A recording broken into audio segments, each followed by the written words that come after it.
Here we go. If you have a question about the MCAT or med school apps, drop them here. For those of you who are new here, my name is Dr. Matt, and I'm one of the most experienced MCAT tutors in the country, and I'm a med school admissions coach, and I love helping people get to that white coat. Let me go ahead and double check our settings over here real quick. So drop your MCAT questions here, or head over to mcatboss.com for help acing your entrance into medical school. Awesome. All right. Okay. So we were running through our top bio topics last time. So we will jump back into bio topics. So we were talking last time about the wonderful amino acids on the MCAT. As we are going through here, guys, if you have any questions, please feel free to drop them in the comments section. Otherwise, we will kind of run through and set up our content discussion here. Let me check my settings here. It looks like our audio is coming through right how it should. Oh, there's a sound effects panel. I didn't even know that. Who knew there was a sound effects panel? All right, guys. And drop welcome minion. Awesome. Okay. So last time we talked about how you have to know the reactions that amino acids are involved in, including sulfur linkages for cysteine and cysteine, peptide linkages for polypeptides and proteins, and hydrolysis to break apart those polypeptides. Welcome in, Mono. Welcome in. The next section we're getting to is the protein structure, the biochem and organic chemistry. Welcome in, Beverly. Welcome in, TC. The protein structure is a huge part of the discussion with the MCAT bio section. It's technically included in all three. The biochem, and the organic chemistry are all three considered to be relevant to protein structure. So you will study first degree structure of proteins, second degree structure, third degree structure, and then you need to understand how proline and cysteine and hydrophobic bonding all connected as well. TC drops a question. Do you recommend taking 2 semesters of English just in case? So it's not a bad idea to take some English courses. It's also not a bad idea to take some philosophy and literature courses. The main section that you need to think about if you're thinking of taking those sort of more literature-oriented humanities courses, because of the section that everybody tends to really, really not like, and that's the CARS section. This is the verbal reasoning. The reading comprehension is probably the best way to summarize the CARS section. And for students who just truly are not used to it, it can be absolutely and completely mystifying to be dropped into a reading comprehension exam when they're just frankly not used to it at all. So if you're not going to take extra literature or extra English, just please, whatever you do, make sure that you actually read every single day. Too often students they just don't read very often, or like at all. And then they go into the MCAT and there's a reading comprehension section and they're mystified at how they're supposed to survive a reading comprehension section when they just don't read. So read. Yes. So with regard to the slight variation, so TC asked a really good follow-up question about, should you take it if you notice that some med schools require 2 semesters? And my answer with those circumstances, if it's a course like statistics or second semester English, where some schools want you to have it, by all means, just go ahead and take it. Like, there's no reason to not have taken the coursework that you need to take. All right, next thing on the bio section is conformational stability, denaturing and folding, hydrophobic interactions, and solvation layer entropy. Separation techniques include isoelectric point and electrophoresis. If any of this sounds unfamiliar to you guys, make sure that you make sure you're up to date on it. But if you're not comfortable with a particular topic, there's nothing wrong with trying out. Ada, thank you for hitting that like. Appreciate it, guys. Tap that like button, share it out. Really appreciate it. TC says AP Stats and AP Calc can be used. I don't know for certain that the AAMC approves AP courses for the prerequisites. In fact, let's actually look at this real quick. So does the AAMCAS do they count AP courses like AP Stats towards med school admissions prerequisites? Let's actually get an answer, because I've had a few people ask me this in the past couple of months, and I know more and more of you guys are getting your AP credits, and I think it is okay.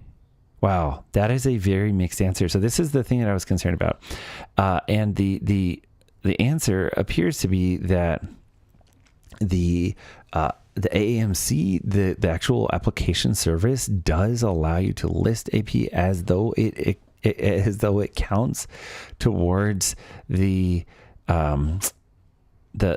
prerequisites. The problem with that is that it still has a how should we put this? It has the caveat that the medical schools can independently reject any prerequisite that came from a what other thing did we have here? Let me see here real quick. It says that they can reject it if it came from like an AP credit at the school level. And I think that's something worth thinking about, because if you're going in and you really want to enter med school on a certain year, and then it turns out that they don't accept it, that could be just profoundly disruptive. So I think one of the things that might be worth doing, guys, is if you do happen to have your heart set on a particular medical school, it might be worth actually asking. Let me see if I can switch this top image out here. Let me see here real quick. Let's do this. It might be worth asking. Welcome in. All right, guys, welcome in. Paramvir and Clouds, welcome in. Ray. TC says, I think you can't use AP for the basic science courses, but you can for math. I definitely don't think, welcome in, guys, on the YouTube side. I don't think it counts for the laboratory prerequisite sciences, and I think there's a pretty staunch policy against it counting for those.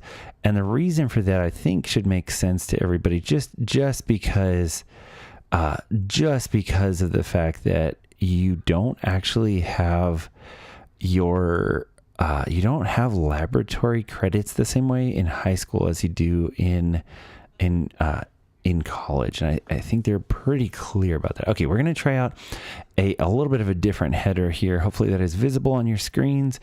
Welcome in, Jen. Welcome in, Merkin. Let's check on the YouTube side. Drop those questions in, guys. And let me make sure also, I want to make sure and let everybody know. Let me add a little text box here for just a second. Let's do this. So, just for those of you who are new here, I am the founder of MCATboss.com, and new. All right. So, just so this is up here for everybody, where is that sucker? Is it behind the image? I should change the color because that is really hard to read. I wonder if I can, what does it say? Tell me I can't put text there. Okay. Well, let me leave this. I'm going to leave this little text box down here for a little bit. So I am the founder of MCATboss.com. If you guys are new here, and we did relaunch the website yesterday, so I'm quite excited for everybody to see that. There had been a lot of feedback about people who wanted to do personal study plans, and just with the goal of kind of learning how to use learning how to use the resources and study on their own, but where they did not necessarily want to, do like 100 hours or something with a tutor. And so we relaunched with some of the bigger packages still there, but also a new $600 3-hour pre-med MCAT course to get everybody up and running so they can self-study on the MCAT. So if you have questions about pre-med life, the MCAT, or studying and applying to med school, drop those questions here. And in the meantime, we will keep on walking through our wonderful What's on the MCAT PDF from the AAMC. So the next topic was non-enzymatic protein function. So the things to keep in mind. So most of you guys, if you're thinking of enzymes, the majority of the time that you're thinking of enzymes, you are probably, thank you guys. Make sure you're following. If you guys have not followed, make sure that you are following for MCAT updates. If you are thinking of proteins, the majority of the time, what are you thinking of? And the thing that comes to mind is usually enzyme activity. Like proteins are catalysts. They are enzymes. They help lower the activation energy for a variety of reactions. This is what they do, right? But the MCAT also likes to test you on additional non-enzyme protein functions. That includes binding, right? It includes immune system activity. It includes protein motors. It includes structural components, right? That there are a lot of proteins involved in body structure. Then, of course, a huge emphasis and something that's really heavily tested on the MCAT is enzyme structure and function. So the functions of enzymes in catalyzing biological reactions, enzyme classification by reaction type, reduction of activation energy, substrates and enzyme specificity, active site model, induced fit model, mechanisms of catalysis, and effects of local conditions. All right, that is our quick up on the bio. Now we are going to switch for just a second and let's go ahead and do a quick practice. Here we go. Let me pull this up here.